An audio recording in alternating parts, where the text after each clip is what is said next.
Sumasailalim ngayon sa summer remedial class ang ilang estudyante na hirap sa kanilang mga asignatura. At isa ang math sa mga subject na kadalasang naibabagsak ng mga estudyante.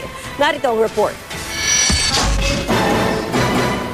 8 times 6, 8. Imbes na magbakasyon, 4 na oras na nagre-remedial class mula Lunes hanggang Biyernes si Reg at iba pang kaskwelang bumagsak sa math. Kabilang sa tinututukan nila ang multiplication table. Yung pataas na po ng pataas yung level niya na parang hindi ko po mag-get. Isa ang math sa mga asignaturang madalas na naibabagsak ng mga estudyante sa National Achievement Test sa high school. Kasama na rin dyan ang science, pati na critical thinking. Pero para hindi na ulitin ang mga naibagsak na subject, pinagsa-summer class na lang ng Department of Education ng mga di pumasa sa tulong ng mga gurong binibigyan ng 15,000 peso honorarium. Okay lang naman kasi kung tutusin may sahod naman kami ng summer.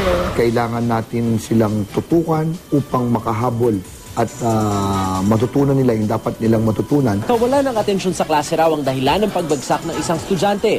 Bagay na mahirap iwasan sa regular na klase kung saan hindi lang sobrang dami ng mga dapat turuan ng mga guro, pinaikli pa ang oras ng pagtuturo.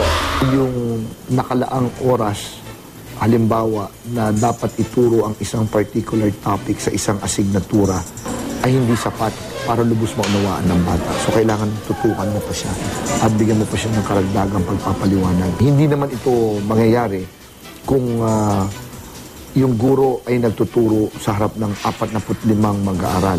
Ang mga hindi nakatapos ng high school, pwede namang mag-aral sa Alternative Learning System o ALS para magka-high school diploma.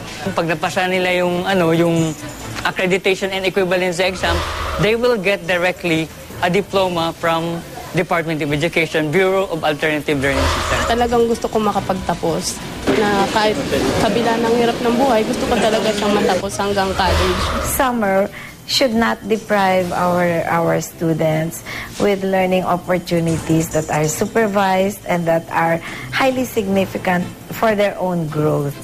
Para sa Saksi, Steve De Lisa nag-uula.